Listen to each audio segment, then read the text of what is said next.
All right, so break into NFTs today, and we're going to be looking at the music industry and how the music industry may be in a cultural but also in a technological shift right now as we start to see some very interesting strategies playing out in the NFT world. We'll dive into all that good stuff. My name is Paul Barron. Welcome back into Metaverse Insider. Joining me today is Sebastian Ljungberg, who is the founder and CTO over at AnotherBlock. Great to have you on the show. Thanks for having me. Hey, Sebastian, let's first of all get into AnotherBlock because I think some people have seen and heard about AnotherBlock. I know that follow our show. We have a huge Metaverse NFT and gaming audience. But I want to kind of get your flow of what it is, how it works differently than other platforms that would have similarities. I mean, you could think of many. But can you give me kind of a rundown real quick? Yeah, sure. We are trying to create a thriving marketplace for music rights on like any song and genres, and it's our kind of core belief that it doesn't really matter who sells the rights. It's more about the emotional connection the buyers have with the songs, and of course the financial opportunity that investing in rights presents. Yeah, that's about what we are doing. Yeah, and you're fairly young, I mean, in terms of the music industry and really starting to kind of get out there. Obviously, the first claim to fame, you've got The Weeknd, Rihanna, et cetera, some of the biggest artists out there.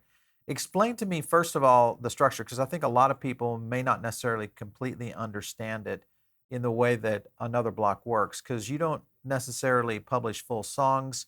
You're working mostly with labels and producers versus artists. What's the plan to, and is there a plan, I guess, to work with artists in the future? Can you kind of give me an idea on that? Yeah, sure. In our past jobs, we have sold rights from various different sources, including artists, but also, of course, producers and labels and management. And what we found really from our community is that it doesn't really matter what kind of the source of the rights are. But of course, we like to bring the attention to, often underrepresented like producers and songwriters who play a very important role in, creating great music. Okay, so royalties, big part of this. Obviously, we've seen the rise of streaming, the evolution of what we've seen within Spotify, Apple, of course, kind of the titans of the music industry. Not great in terms of where artists love that as a distribution point. It's just been kind of the concept, that's been out there for musicians and entertainers over the past couple of decades. Now we're starting to see some potentials around different concepts around royalty revenues, what that looks like, both for artists, but also other people. Explain to me a little bit. I was looking at one of your tweets right here, royalty payouts now live. You can hold one season example of a music NFTs, and now you can do payout claim, as well as kind of this streaming concept of how royalties are being paid. Talk to me about that because this starts to present a little bit of a challenge of how NFT holders can, one, earn, and additionally, how artists can get royalties. Explain that. Yeah, so what we are doing then is we are tying the economic rights to future royalty revenue from all the DSPs to tokens. So when people are buying our NFTs, they are buying these rights. And as the song is streamed then on Spotify, Apple Music, YouTube, all of these big DSPs, they earn royalties for this. And yeah, we did our first royalty payout now, and that was very well appreciated by the community, and it's also showed that the product works, and you can get a very good yield by owning these NFTs. Yeah. So NFT ownership, I was looking at your the contract. There's actually a way in which they're being paid almost in real time on this. And when you look at, I was actually looking at one of the scenarios there, but when you look at that kind of model versus the traditional model of, say, just achieving value of an NFT value going forward, um, is this something that you feel like is the future of where NFTs, especially when it comes to music, are going? Yeah, definitely. Yeah, so what you're talking about is essentially what we're going to launch soon about streaming royalties. So traditionally in the music industry, royalties are paid out, every 6 months on average. But what we are doing is partnering with the SuperFluid protocol in order to stream out royalties like every second instead. And we believe that it's going to help our investors to understand what owning a music right is, and also we can use it more in a gamified and experience that we believe will create a very sticky product for our users. Yeah, I'm very intrigued in Superfluid, because it's essentially like a faucet, so to speak, of how payments are done. I was looking at their website, getting paid every second. You can do kind of invest in real-time streaming Web3 subscriptions. That's an interesting aspect. I think that's something that's going to be big. And then even dApps as well. So intriguing thought on this. Now, with this being the case of how you guys are handling the economics of this, what poses any threats to this kind of strategy as whether or not it might be a security? Yeah, so that is an interesting question. Right now, the regulatory landscape is very unclear. It's very much a gray area. There are no clear regulations on NFTs that are connected to an underlying asset like music rights. Right. But we are based in Sweden and Europe, and right here it's not considered a financial instrument right now, mainly out of three reasons. It's first, there's no voting rights attached to our NFTs. It doesn't really deal with that, and it's not traded on like a regulatory exchange.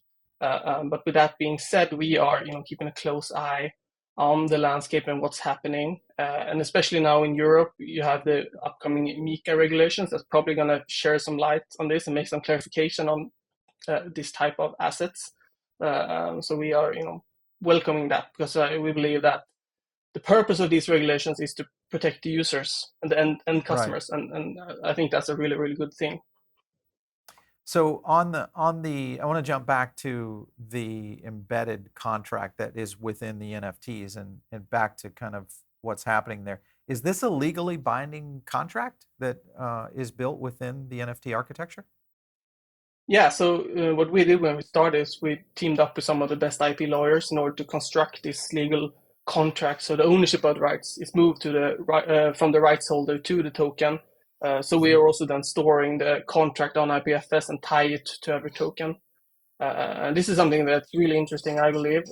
By tying the legal rights to a token, we can create a more efficient and transparent way of managing ownership and transaction of assets. And it's really opened up a world of possibilities for creators and investors, allowing them to basically easily manage and transfer ownership of Yeah, I assets was like looking. music I was rights. right. I was looking at the assignment section. Both parties, distribution license, recording agreement, all that rights holder, each NFT owner providing the AB with a blockchain address. So that's good. Um, Intriguing concept here. I think the key here is how artists, producers, labels might utilize this in the future. Um, and I see a lot of scenarios. I was looking at your website. This is, to me, first of all, great job on what you guys are doing there. Um, just an example Thanks. of some music here. And this is a PFP that's got some music integration in within it as well. Is this something Yeah. that when you think about what the potential is here from a creative aspect, what has been, I guess, the feedback from artists, producers, labels on what they're seeing so far from AnotherBlock? I mean, it's been overwhelmingly positive. This is, it's been very hard for rights holder to kind of liquidize their asset. They just have to sit and wait on the royalties, and this is an option for them to kind of sell off their rights, which a lot of rights holders really, really like. And in terms of the PFP, of course, that is something that we did as an experiment. We quite early talked about having some kind of golden ticket and season pass, kind of incentivize our holders, and that includes a portion of a unique music. That's Right. really cool. And yeah, and this is something we're gonna probably continue utilizing and evolving in the future to act as a very exclusive, VIP club membership card. Interesting. I like it. Okay, so let's talk about OpenSea. They obviously they took it down.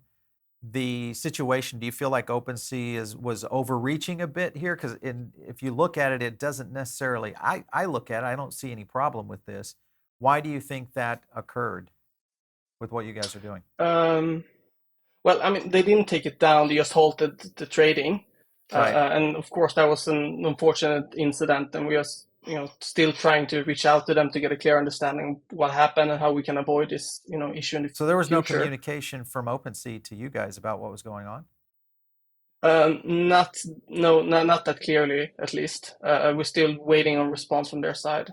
However, How a positive thing with this is that it really drove traffic to our own marketplace, Yeah. Yep. which is something we want to focus more on also. Well, I think the issue right now OpenSea is starting to, be in right now in terms of these NFT gas wars, but also the artists themselves, what we're dealing with, the royalty side of things. If you look at what's happening over at Magic Eden, Blur, of course, absolutely streaking up the charts in terms of total transactions and traders. So it's clear that the market wants a different model here. So I think that the way you guys are doing it definitely has some potential here. So, all right. So, there's a couple of things I wanted to jump to. The Superfluid partnership. I think this is a really cool component. I think I was looking at one of the. Let me see if I have one of the websites that showed, because I was looking at how it streams the actual royalty live. So that in itself is a very unique model. Do you think that's something that could really take off for creators of all types moving into something like this? Yeah, I mean, absolutely. I believe blockchain is a far more efficient way of managing royalties, like overall. So I believe that this distributing royalties over blockchain is probably going to be the future.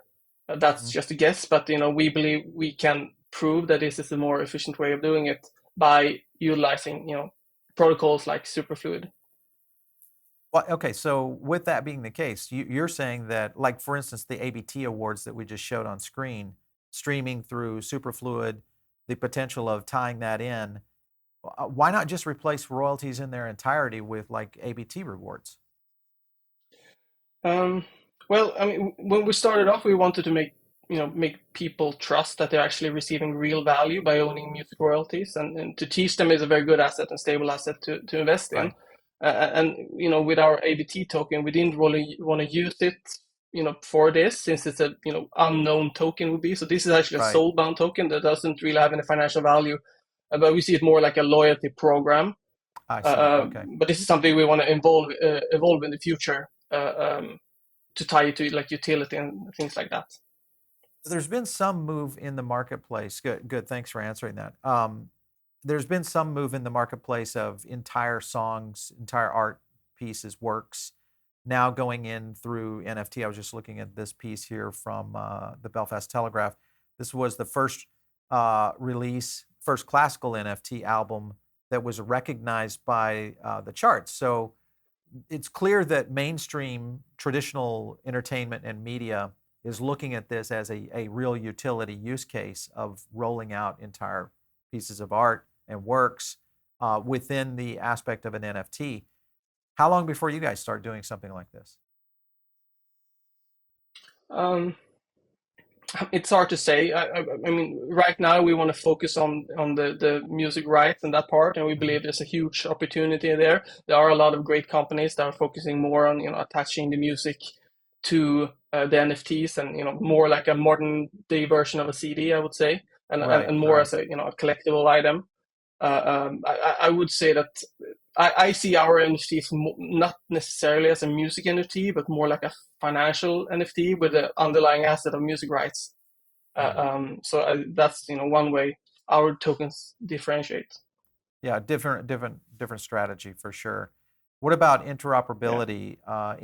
Any exploration with integrating this into other metaverse uses, scenarios like that? We have experimented a little bit, with the metaverse by using a Swedish company called Hyperworld, and we're testing that. But right now it's not part of our core offering. But we're open to explore that more in the future. What about concerts? Let's get into that. I mean, we're starting to see a lot of entertainers starting to move into the metaverse. Now you've got a potential new model here that might play into this. I was just looking here. You've got Blueprint, good example. Um, what about concerts? Would this apply to what you guys are doing? I mean, it's not currently on our roadmap, but I think it's super interesting, and there are many great companies that are doing this, and we feel like we want to focus more on our part of like owning and investing in music, right, and let them focus more on the concert. But with that being said, we have we are open to collaborate with other companies on this since we have a very tight relationship with artists and labels. So it could be a really great opportunity for both of us to explore this more in the future. All right. So with that being the case, you've got the potential going there. You've got maybe interoperability within the metaverse happening. One of the big core, I guess, maybe thresholds to entry, at least in Web3, has been kind of this Web2 to Web3 conversion of music. Now, some companies, I mean, you've got Gala Yeah. Music out there that's doing a great job. You've got Audius. There's many projects out there that are doing some pretty amazing work. But the big scenario that really faces an artist is discoverability. So that in itself is a challenge because that's kind of a marker of what Spotify and Apple, et cetera, have all built their industry and really kind of controlled the industry right now. When you see Web3 start to move out, and I was just looking at some of the mobile applications of, here's a good example of Vault.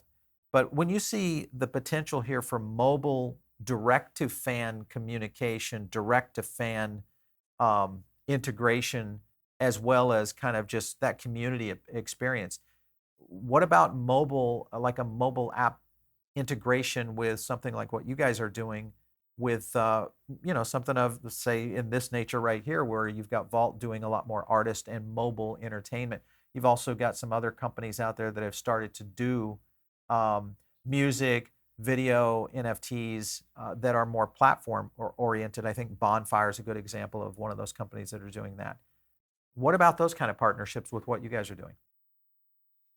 Yeah, I mean that's something we are looking into, and regarding a mobile app, I mean it's not something we are working on right now, and we're listening to our community, and when they say they want a mobile app, that's something we're gonna probably develop. I think the current responsive frameworks that exist are great to create a really good mobile experience for our users. But we are also, of course, looking into how you can create these kind of personalized profiles and Right. yeah, decentralized profile, essentially how you can kind of promote the music that you collect and tie that together with your fan engagement with artists and all of that things. That's something we're looking at also. Yeah. I like, obviously Gala Music, they're a partner of ours on the channel here. We've talked to them at length around their strategies. I do like what they're doing around bringing in new artists for discoverability, especially around Web3. I think what you guys have to offer, there might be something there. I mean, in terms of, the future, especially around many of these platforms that are starting to coalesce around artists, because they're going to need the capability of doing something like what you guys are doing, from an NFT standpoint. So interesting of how these partnerships kind of come out in Web3 because it's so early right now. When you look at the music business right now in Web3, what do you feel is the biggest challenge for entertainers and new artists that are coming in and saying, "Hey, I'm gonna drop an NFT or I'm gonna do something with my music in the NFT space"?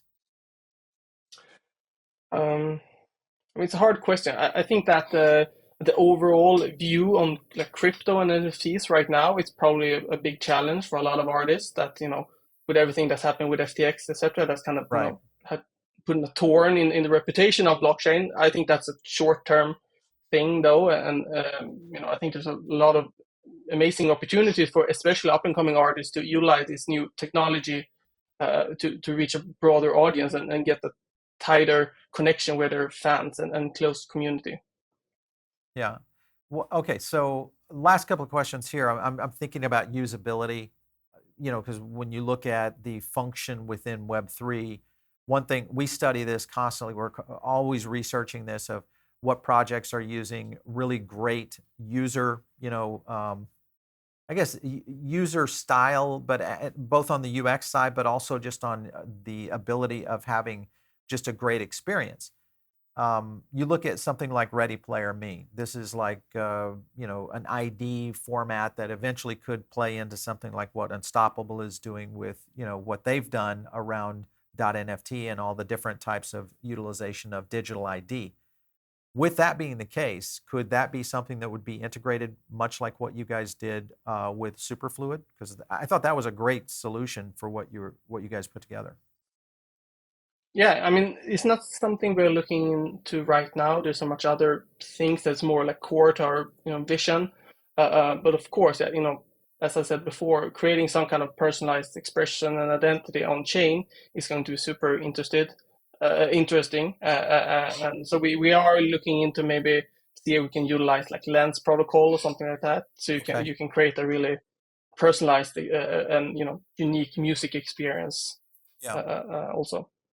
Now you said you're focusing in on certain aspects of kind of growing the platform and building.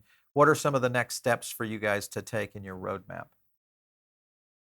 Yeah, so of course it's the streaming royalties. That's going to be a big thing.